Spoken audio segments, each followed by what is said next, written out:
Hi, everyone. It's Dina. Nina, thanks for joining me today. Today, I'm really excited to welcome this incredible human being that I've had the best fortune of getting to know a little bit throughout the last few years. And I'm so grateful to welcome this individual who has ran for Texas House of Representatives in Houston. And she is also a trans activist. Please welcome Mo Jenkins. Here we go. Hi. Hi, Mo. Hi. I'm so glad to be here. I'm so glad you're here. It's so good to finally connect with you and see Yes. your face while you're talking. Yes. The phone tag and the text Right, messages, they don't do it justice. at all. At all. It's gorge. That's all. Thank you. Thank And I look you. like your aunt's special friend who works on the farm with them.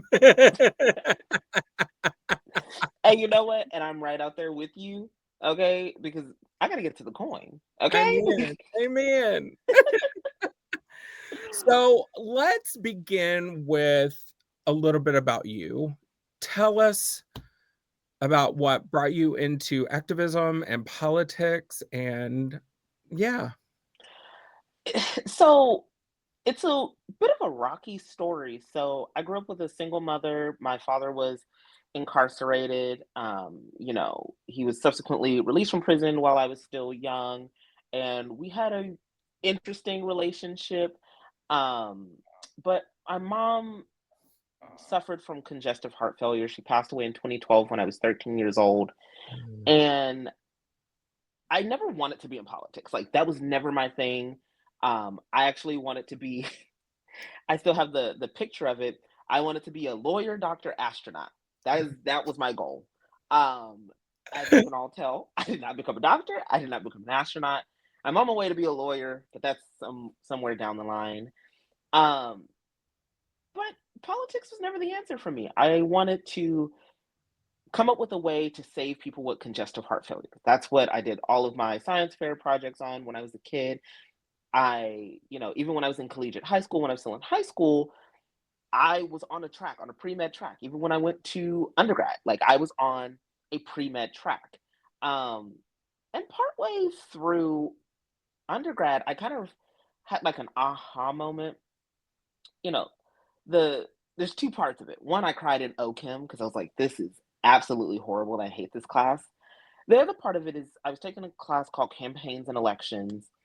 And it was the first time that it kind of dawned on me that you don't have to be a doctor or a lawyer to help people. You can help people through the policies. And that was really the point for me that kind of opened it up of like, I can help and save so many more people with what's written on a piece of paper, than I can in a surgical room. And so I decided to change my major and switch completely over to political science. And that is kind of the awakening for me. I ended up getting an internship in the Texas Legislature with former Representative Abel Herrero out of Corpus Christi, well, out of Robstown and Corpus Christi. And, you know, I never imagined being, as you introduced me, as a trans activist. That was never my goal. I got into policy for healthcare, higher education access, healthy food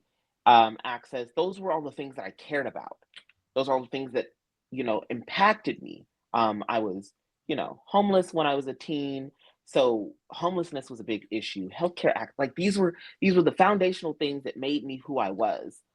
Um, and I not to say I didn't care about trans issues because I was always aware that I was trans. It just was not the policy issue that I jumped into immediately. And after being in the legislature, goodness, like going on 6 years now, um, I kind of had this like moment of realization that somebody has to speak up, somebody has to say sometimes the uncomfortable truths that we don't want to hear. And so I found myself kind of forced into this area of speaking up about trans issues and fighting for folks who are gender non-conforming, non-binary, trans, or folks who just do not conform to society's standard of what should be quote unquote a man or a woman. Um, and so that has been kind of like the interesting shift for me. I kind of had a moment with my friends where I did like a look back over my life and where I wanted to be. So I pull up my journals from back in 2018 when I graduated from high school, and I'm like, Ooh, I had a fundamental. Yeah. child, you are young. Forever 21, forever 21. Yes. But I look back and I'm like, oh girl, little did you know where you would end up in life. Never thought I would run for office. I did student council, but that's only because I wanted the extra credits and I didn't want to have to. I didn't want to go on all the field trips that everybody else was going on. So I thought this was a better way to do it. And I just, yeah, that's kind of how I've ended up in this weird place that I call politics. Yeah. Comparably, well, I never thought I'd be in politics because I told dirty jokes for like 20 years, like this wasn't really on my radar, and Hmm. I was just like, there are so many things that we deal with, from economic insecurity Hmm. to um, job instability, Yeah. and now we're being faced with political targeting as well as just social targeting. Yeah. And I think about, like, I left Texas when you were a baby, um, in around the early 2000s, Hmm. and watching it from afar seems terrifying, Yeah. as I think most of my friends outside of the country look at what's happening here and they're terrified for me. Yeah. Um, how are you feeling as far as safety right now? Are you plugging in and really digging into community to get yourself So emotionally well-being? I am very blessed and lucky that I was able to build a community around myself before a lot of people found out that I was trans. And so that's been really grounding. A very hurtful thing is being in the Texas legislature, hearing trans people be demonized. And I am quite literally sitting in the gallery or, you know, something that would really heartbreaking to me. Um, During the regular session, a member got an amendment onto what was supposed to be a rural access to healthcare bill, which I was super excited about. Um, and he got an amendment on just blatantly anti-trans and really just upset me about it. And it just kind of made me mad because it was like your staff not even 30 minutes ago was in our office eating gumbo that I made at home. Like food that I have hand prepared, you all are eating and then going on the House floor and saying that I don't deserve the right to live, the right to exist, the right to access healthcare, which is a very, I'm gonna get on my soapbox for a minute. Come It's on something, up. it is an issue that I've told Democrats repeatedly, trans issues are not, you're not losing elections because of trans issues. You're losing elections because you don't know how to talk. Even when I ran, Mm, I didn't tell people, oh, yeah, I'm fighting because I want to be able to have access to my HRT. No, my thing was, why are we trying to limit and take away trans healthcare when everyone doesn't have access to healthcare? Do you amen. see how crazy that is? When not everyone has access to this, but we're talking about taking it away from less than, and at least in Texas, less than 0.01% of the population. That's absolutely wild. Talking about, spending precious hours. We have 140 days every other year. You're telling me we spent precious hours going after less than 0.01 of our population who's not committing a crime, not committing crimes, just existing. Yeah. Or, we passed our bathroom ban which was a whole different thing. And it hurt me, especially seeing the parts where, they further limited the resources that trans folks, especially trans women, have to domestic violence shelters. And as a Mm, survivor of domestic violence myself, and even after sharing my story with these folks, of seeing them still not amend that part, and I'm like, I could never imagine. I couldn't imagine 16-year-old me who was being abused by a 40-year-old man. My lifeblood was going to the shelter. That's what kept me in school. That's what kept me on track. That's what helped me graduate. What helped me get to the legislature. And I could never imagine looking a survivor of domestic violence in the eyes and going, thank you for sharing your story. I'm not changing the bill. I could never, the lack of humanity it takes to do that when people are in the most vulnerable position that they are in is absolutely reprehensible. But it all ties back into the story of I try to tell folks trans issues are everybody's issues. There is in no way that we should be limiting the ability of people to seek services when they are in the most vulnerable position of their lives. The bathroom ban is crazy to me because the only way that you're going to know somebody is trans is if they, one, tell you. But again, people lie all the time. You don't know if they're telling the truth. They could just be trying to get a rise out of you. Or you are looking over the stall while somebody is in the bathroom, which is illegal. not to mention ick. Ick. Why are you looking? First off, go to the bath. I would posit this. I think more people would be happy if folks just started washing their hands going to the Amen. bathroom. Because Yes. I've seen quite a few that I'm like, I know you didn't wash your hands. I know it because I didn't hear the water, and that's nasty. But it's like this is insane. We've lost the plot. We have Yeah. lost the plot, and especially when I hear people talking about, folks being assaulted and sexually assaulted in bathrooms, and I sit here thinking to myself, the irony of sitting across from someone who has told you that they are a survivor of sexual assault and saying, you shouldn't be in the women's bathroom because I think you're going to assault my daughter. That's insane. Yeah. But Yeah. also, like, let's talk about the assault rate on trans women, particularly, at least in my case, of Black trans women. How many of us die from existing? I Yeah. mean, there was a Black trans woman in Houston that was killed at a gas station because she turned a man down. These, this is the part where I'm like, you've lost the plot of the movie. And then hearing Republicans on the floor say, well, I don't want to run trans people out of the state. I just want to run them out of the bathroom. So, girl, where are we supposed to go to the bathroom? Like, let's be serious for a second. Yeah.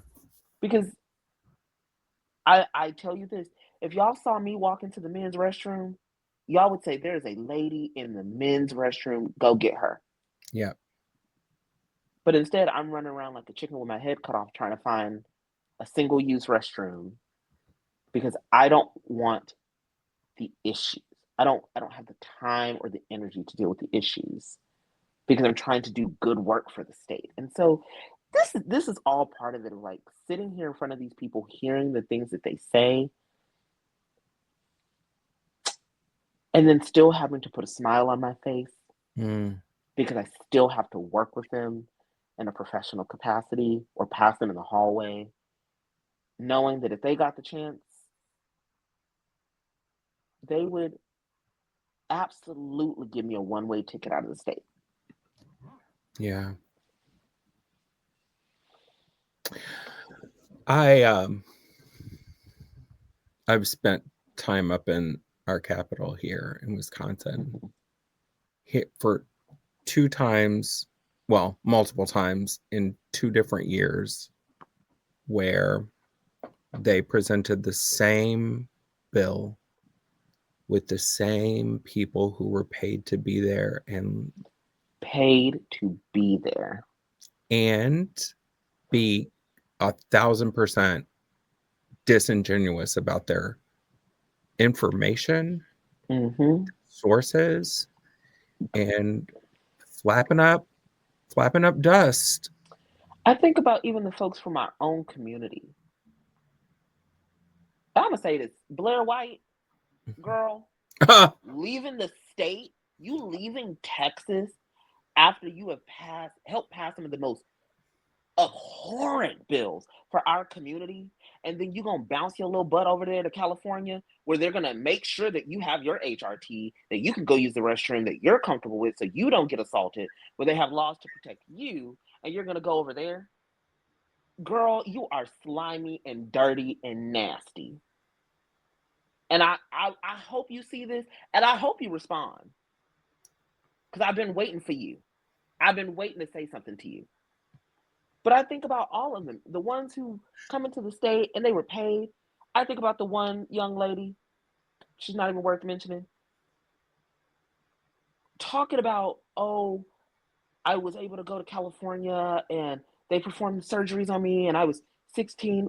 But what she fails to tell people is you became emancipated from your parents because your parents told you, no, we don't think you're ready. You became emancipated from your parents. You went and found a shady doctor who, even then, is no longer practicing, to do all your surgeries, and you did not do it in a safe manner. And you lacked the foundational thing, which is a true understanding of who you are. And yet you want to pass that off as everybody's experience. That's not everybody's experience, love. Amen. It's not. Yeah. And I think about that. I'm like, you folks are paid hundreds of thousands of dollars to come and spew your hate. One of the girls went and testified in Congress. And I'm sitting here like, now let me get myself up here and ask somebody for a $100,000 check to go testify in front of Congress. Dina, don't you know that people would cuss me out and laugh? I mean, not me getting rich over here.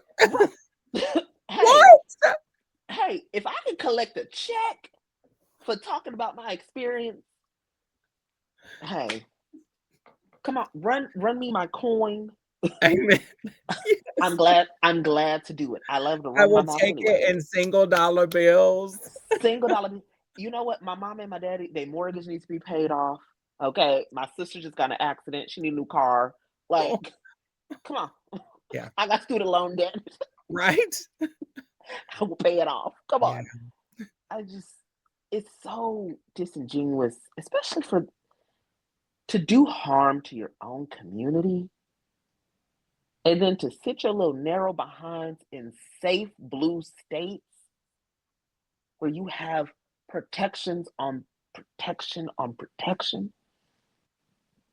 That part right there. That is the craziest part for me. I transitioned in California, so I know the difference in growing up in Texas, moving to California. I know the difference in how you're treated. It was easy for me.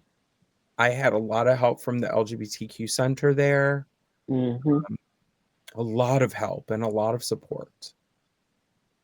And I think about standing on the corner after work one day, waiting for my bus, and being like, I know I ain't talked to you in a long time, God, but I'm terrified. And thinking about the voice that came back that was like, if you don't do this, you're going to be miserable. And if you don't do this, you're not going to be able to, someone in the middle of the country won't see your example. And I remember that voice coming so clearly into my soul, into my spirit, whatever you want to call it. Being like, oh, okay. And being so scared that I was going to regret it. And then, hi, Dad. Yes, and then, I love it. And then having like a couple weeks after my first estrogen shot and being like, oh my gosh, this is how I was supposed to think. This is how I was supposed to be all Mm-hmm. along. Finally feeling comfortable in our skin, Mm-hmm. and feeling like we have hope and a sense of purpose and belonging. And I've just seen all of that kind of be ripped away, and knowing that there are kids like us Mm-hmm. in Waxahachie, in, you know, Waco, Texas, Yep. that are terrified to just exist. Yep. I think even back to like my transition, I was homeless, and a lot of the trans women on the streets of Houston helped me. Like, I've been socially transitioning since I was 16. And those women taught me everything. They taught me how to walk, how to talk, how to hold myself, how to really be in my femininity. And that man right there that just walked through the door, my father, when I first started HRT, he told me, he was like, there's a different light in your eyes now. You He was like, I don't know what it is, but there's just a new life. And I think about that every single day. I even look back at old pictures of myself and I'm like, there's a smile, but it's not reaching the eyes. And now I look and I'm like, because this is who I was always meant to be.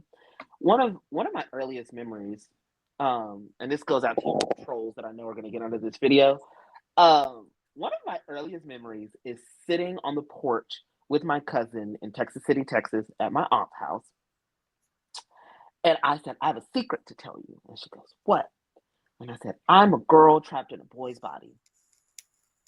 And that was my thing for 6 months that I would tell people. I told my grandmother that, my grandmother, the mother of the church, who's not Ooh. flying with that. And she was like, I don't hear that. But I think about that, like,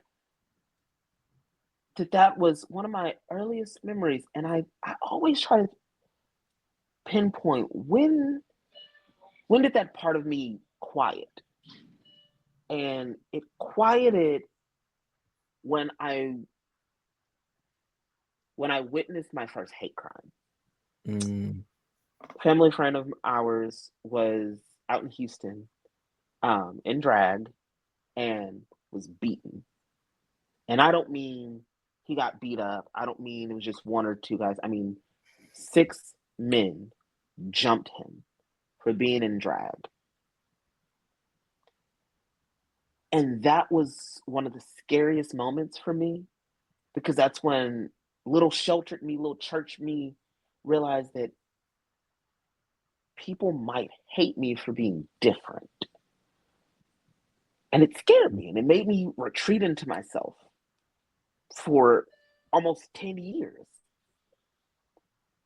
And I think about those kids now who are seeing this. The first iteration of the bathroom bill came up when I was in high school, um, when I was beginning my transition. And so I think about that of like,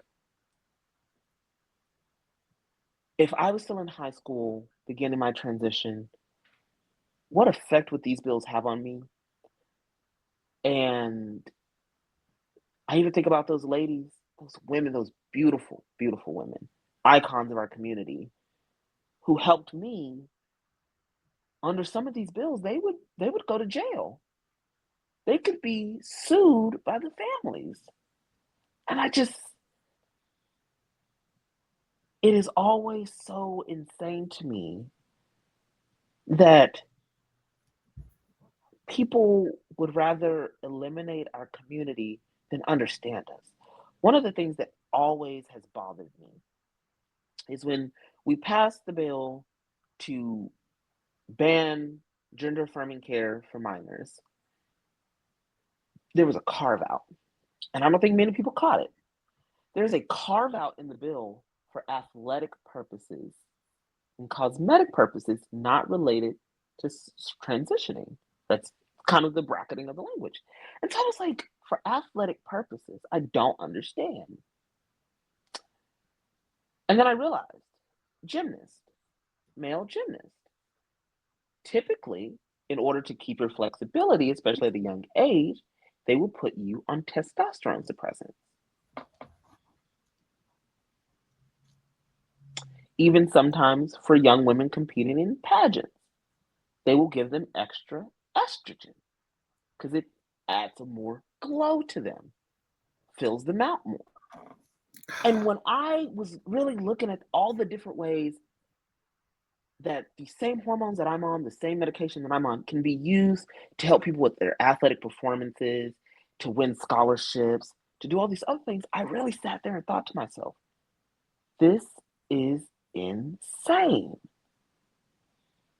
This is absolutely insane. So it's not that these drugs are just so dangerous for children. They're dangerous because they allow children to be and feel like themselves. Because if you still allow them to use it for athletic purposes, it's only banned for if they're using it to transition. That's crazy. And then you don't define really what transitioning means because it's different for all of us. Yeah. And I think that's one of the things that really drives me insane. When I hear folks having these conversations, I'm like, you don't have the faintest idea of what you're talking about. Yeah. And the fact that you are willing to lie to people, that's the scariest part, is that you are willing to go on record and lie. Even, the case behind passing that bill is, well, there are no double-blind studies, and there are no, no studies with placebos in it. And I was like, you want to know why? Because the World Health Organization and other leading research entities have said that it is cruel. It is cruel to do double-blind studies in placebos, specifically in communities suffering from gender dysphoria. It is cruel. That's why. And that was the thing that I believe, had somebody just pointed that out and said that, you dismantled the entire argument. Yeah. Because we don't support cruelty in this house, do we? Now that's the real question. So I fear for those kids. Yeah. I do. I Yeah. really, really do. Yeah. I often sit here and think I am putting myself out here in a way that can bring harm to me. Yeah. And I think it's more important for me to be myself in this way so that all of those children can see that there is hope for a future and that there is hope for a new world that loves them and accepts them. And that's what always comes down to. We are just wanting what everyone else wants: belonging, safety, and care. Yep. That is all. Yeah. I think, especially about the safety piece, when I ran, and even now, my father, his biggest concern when I ran was about my safety. Yeah. Republican, supported Trump, used to support Trump. And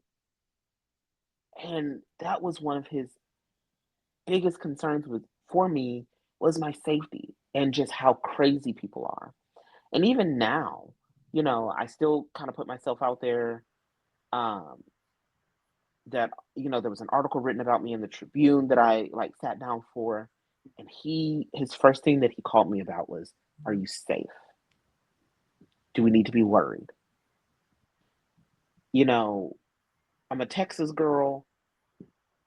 I go to the gun range with my father because he is worried that someday somebody is going to be upset just for me existing. And I see even some of these members in Texas, some of the political elected in Texas drum up rhetoric so dangerous that people want to kill us. That I was personally receiving death threats for an action that I did not do. Something I didn't do. First off, you know, if you ever hear, oh, there was a trans woman that complimented somebody in the bathroom, that was not me. Okay? I need y'all to understand. I do not compliment people, especially in bathrooms, because I'm focused on getting in and getting out. But also just complimenting people throughout the day just feels weird to me, especially if I don't know you. But that moment sparked something that I had never felt inside of the Capitol, which was a genuine fear for my life. A genuine moment of, I might die going to work. And it is a sustained part of my fear that I may one day just go to work and die, not because of, anything that I've done or said or, you know, even in conjunction with other events, but simply because I exist and people know that I exist. And that's a scary, scary thing. It's very scary. And that is the thing that my father worries about all the time.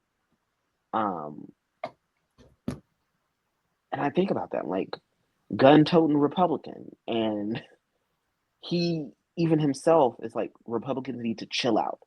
They need to stop. This is stupid. They've gone too far. And I just sit here thinking to myself, like, they don't think they've gone far enough. And I'm convinced, I know for a fact that a few of them will not be satisfied and happy until every trans person in Texas no longer exists or is no longer in the state. And they call themselves by the name of Jesus. And they call themselves by the name of Jesus, which is so crazy to me because I'm like, I grew up in one of the most historic churches in Texas, Rising Star Missionary Baptist Church. It is a historic church. Reverend Benford was one of the longest living, longest serving pastors in the state. And I can tell you the Bible like the back of my hand. I went to Sunday school. I went to vacation Bible school. I was in the choir. I did praise dance at my charter school. Like, me and Jesus, we know each other. Okay? Me and him knew each other. And I think about sometimes when they evoke God, and I'm like, what God are you talking about? Because the one I know is of love.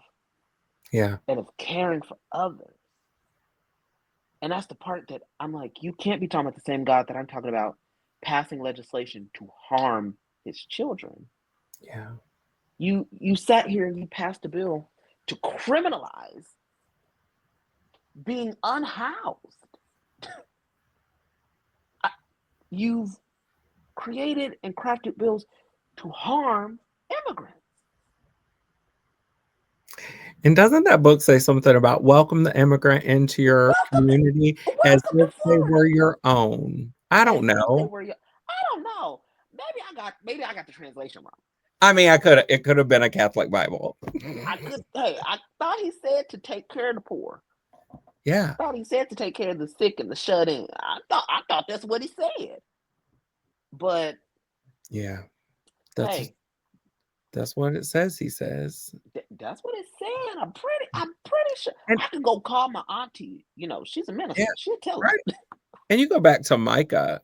It says, love justice, do mercy, and walk humbly. Come on. So it breaks my heart. Breaks my heart. Yeah. I will say I have a political crush. And you may know where I'm going with this. Come on, Mr. Tallarico. Um, I when I first heard about him, I was like, my jaw was dropped, and I'm like, Mhm. this is what we are supposed to be. And I hope there's nothing dark around him and like dark-sided anyway, but like I'm like, that is the love of Christ. That's what I see. Mhm. And I would like to talk about the impact he's having on. Ooh, is that a Dog. baby dog? Oh no, this is a chunky dog. It's Oh, hi. I don't know where she just went, but let me close the No worries. So, like, I guess, like, are you seeing an impact from communities of faith that are like, this cannot stand? I think what's interesting to me is that every time an anti-trans bill comes up, the faith community comes out and says, this is not the way to go. This is not rooted in faith. And these aren't just, you know, as they say, liberal activist pastors. Um, these are conservative Baptist ministers who are like, this is not the way to go. And I think even the faith community is kind of at a point where they're just annoyed. And I think people are just annoyed with the rhetoric that surrounds trans folks because, one, most people in Texas have never met a trans person. That is a fact. Most of them have not. And if they have, generally, I hope that it's a positive experience. I know that for most people that I'm the first trans person that they met, it's always a positive experience. I mean, I'm always either offering people cookies or like drinks or whatever. Like I'm always just a very nice person. But I think about that aunt that I mentioned a moment ago, who's a minister, and even she said, her church was talking about it one day, and the pastor was like, "If you cannot love all of God's children, then you do not love God." Mm, come on. And he was, going on to kind of just talk about like, how are you serving God by telling somebody that they can't go to the bathroom? How are you serving God by putting someone in a dangerous position where they may be harmed? What about that speaks of God? And so I think it's a very interesting place for me to hear, you know, God invoked in some of these speeches. I'm like, I'm pretty sure he also said not to covet your neighbor's wife. Come on. Lord, I can hear the text messages coming through now. But I just mean, like, I think he said a couple other things in the book too. And yeah, so I think by and large, the community is just kind of tired. Like, yeah, I mean, most people are like, I don't understand why we're still talking about this. And I'm like, baby, me and you both. right. Like, Because when I look at like the Constitution and the Bill of Rights, I mean, looking at the Bill of Rights, being like, oh yeah, all men are created equal, no. all people, Yep. but we haven't followed that ever No. throughout our history. It really bothers me in a way when folks who call themselves constitutionalists are ready, willing, and able to violate the tenets of the Constitution, the plain black letter of the Constitution when it comes to trans folks. But if it comes to any other community, they are up in arms. I will say a very interesting thing for me that kind of like was whiplash. When the DOJ was talking about taking moves to strip trans people of their Second Amendment right, as we currently know it to be, and seeing Republicans that I vehemently disagree with come out and be like, we are not doing this. This is the wrong way to go. And I was like, whoa, either you have veered off course or I have veered off course. But either way, me agreeing with you is scary. And I'm like, so if you can see that trans people are human in this regard, why can't you do it in this regard? Like,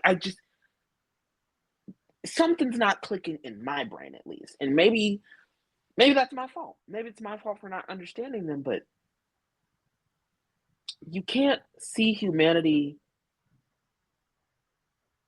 on one side but not see our humanity on the other side. Like, that's very hard for me to digest. And so I think overall, I'll say this: I don't know where we go from here. Yeah. We can't use bathrooms. The kids can't have hormones. We can't have pronouns. We can't talk about trans people in colleges. Trans people, couldn't exist in public life until the drag ban got overturned. Where do we go from here? And I know where we're gonna go, and I have sounded the alarm for everybody.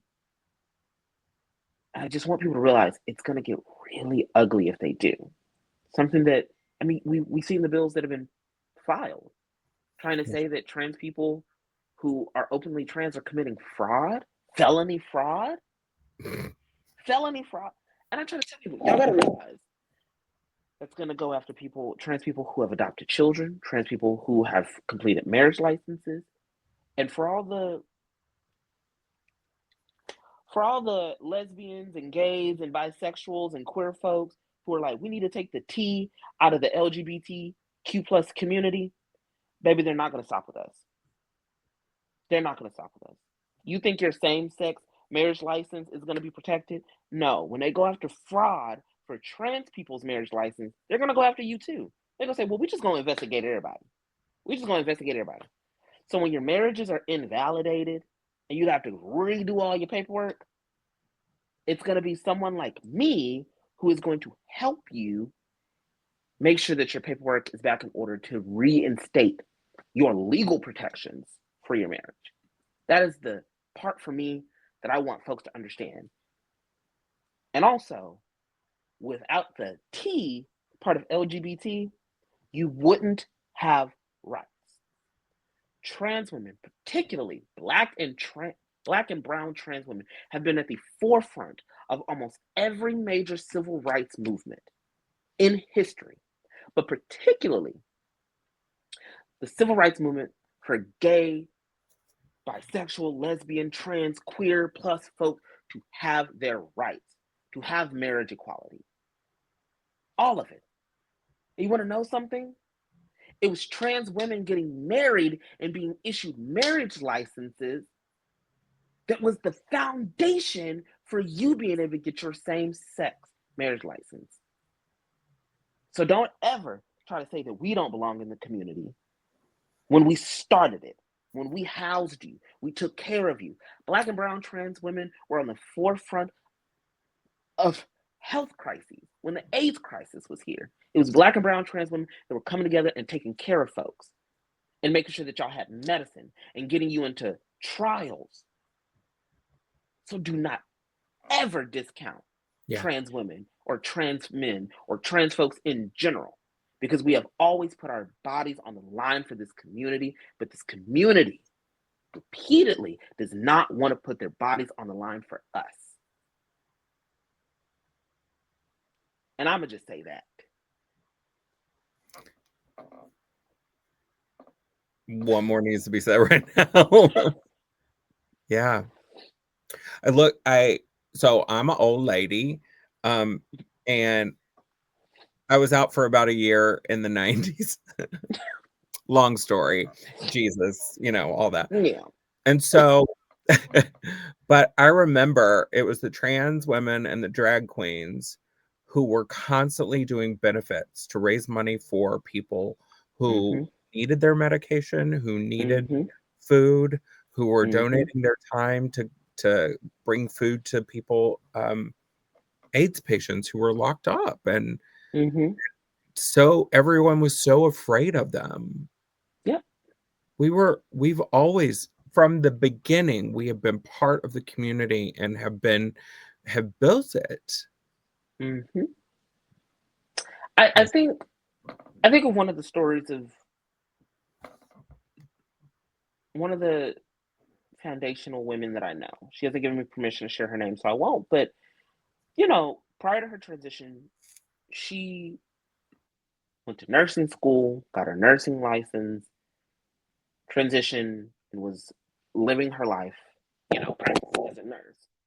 And during the AIDS crisis, she kind of told me the story of taking care of some of these wealthy, upper echelon, white, conservative queer folks while they were going through their last days, when their friends and their families all left them because, they were scared and they didn't want to get it. And, I think back to that, of her telling me that story of looking a man in his eyes as he told her, "I'm so sorry for the harm that I've done to you and people like you.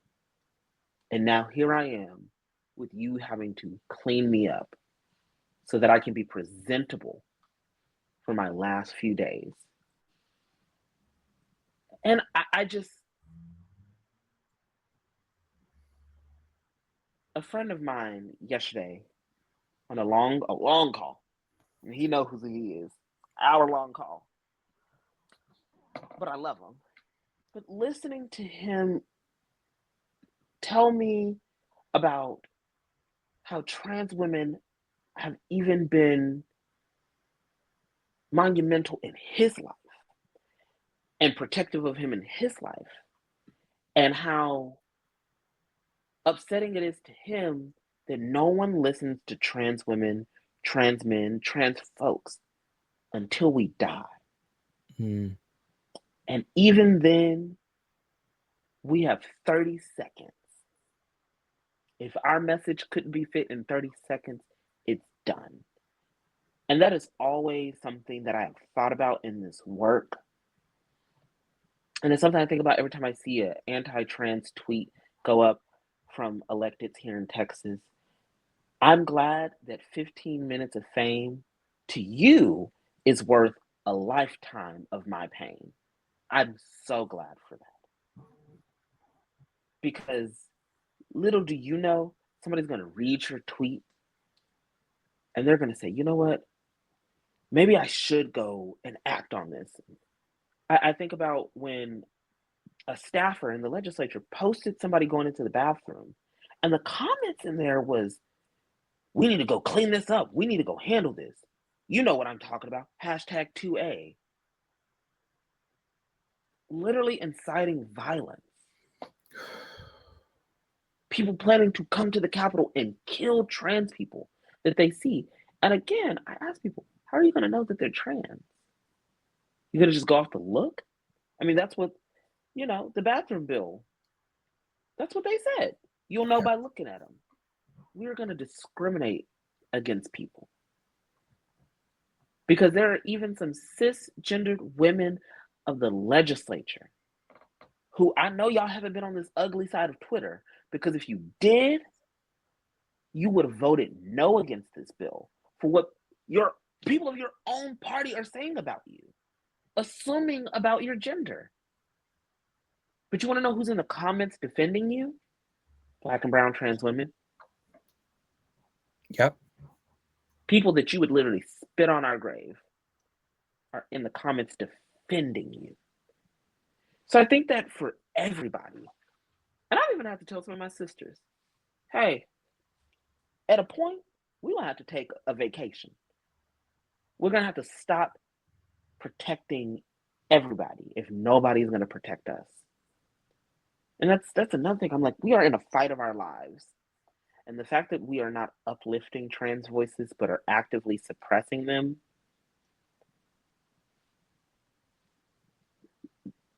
I think, at least for myself, why do I want to keep fighting for everybody else?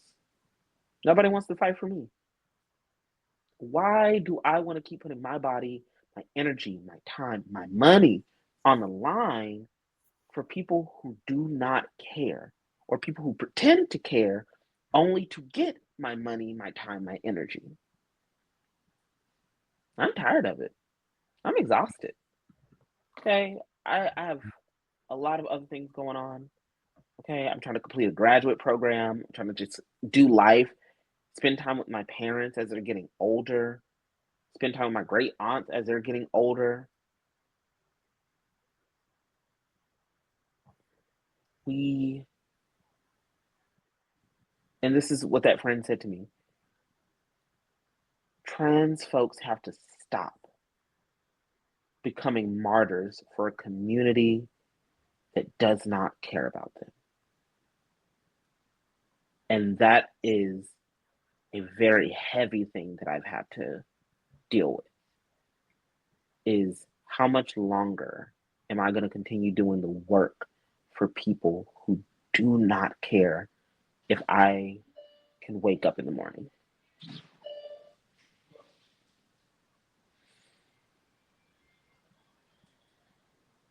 Yeah, I just I wish more people would listen. And I know it's going to happen. This video is going to get out. It's going to get back to certain people, and people are going to get upset, and they're going to text me upset and mad. And my question to them is, why does it take me saying something that I've said to you multiple times in private becoming public for you now to want to do some type of action? Because I think that's what we find ourselves in most of the time with our community, especially on the Democratic side, the political spectrum. When we're in the room saying it, nobody's listening. But the minute we say it online, everybody is jumping down our throats, because why would you say that? Yeah. Well, you won't listen. Yeah. And if you won't listen, I'm going to say it somewhere. I just, yeah. Thank you. Thanks for saying it. Thanks for saying it. Just done. People just need to,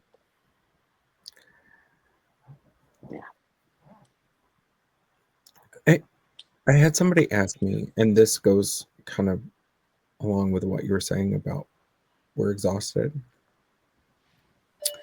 And I had somebody ask me, I know that you said it was kind of exhausting being an elected official. And I was like, I don't remember saying that, but I also know I would have said that. Yeah. And I'm like, but aren't we all tired? Aren't we all exhausted from this? It takes so much energy for us to hate and attack. Why are we not just all exhausted and tired of it? And I come from privilege. Like, I move through the world as a white woman, and generally I'm able to move through the world as a cis white woman, Yeah. Why are we not talking about it? Why are we not taking up for you? Why are we not taking up for each other? Yeah. So thank you for saying that, and thank you for standing up. I'm going to try to leave this on a good note. Let's talk about the good you're seeing. I mean, she's all none. There is some good. Oh my goodness. I mean, I just can't think of it. I'll start here. Okay. I have a few trans friends who are trying for kids right now. I have a friend who just gave birth to a very beautiful baby girl. Her and her husband are extremely happy, and the baby is beautiful. Beautiful little baby. Lungs of Aretha Franklin. I said, call me later. Don't have me on the phone right now. They're there are trans folks across the state who are just doing amazing work.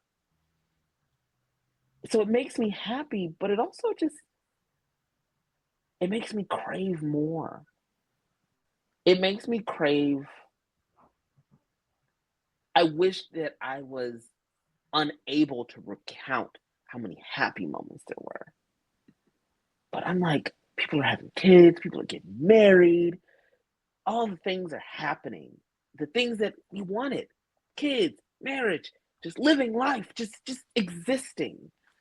You know, seeing one of my closest sisters who just got engaged to a lovely, lovely man who I think is just funny. Their story is funny. You know, cisgendered man, straight button up. He works in corporate and meets this, you know, beautiful Hispanic trans woman, and his mind is just blown.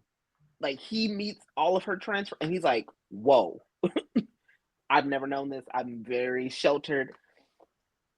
And just seeing him dive in and become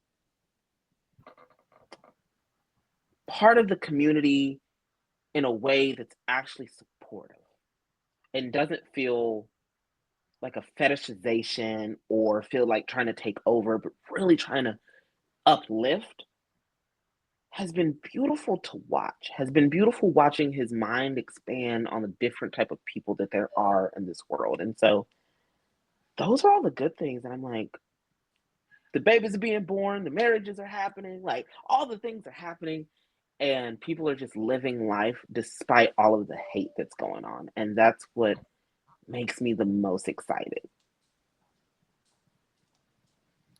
I love that. Yeah. Mo, how can people find you if they want to connect with you?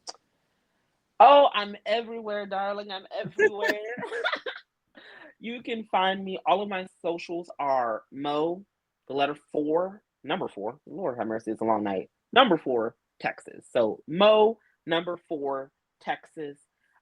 You can find me on Instagram. You can find me on Twitter. You can find me on Facebook.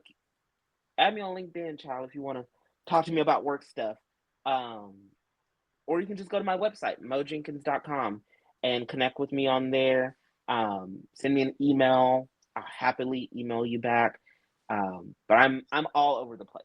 So Book please her to come and speak find at me. your event. Book me. Give her money. Give her money. mojenkins.com. Okay, and it says booking. Go ahead and hit that button and book your girl. Well, I'm happy to speak. It's been a delight Thank catching you. up with you and talking to you. Thank you so much. Always. Thank you for having me.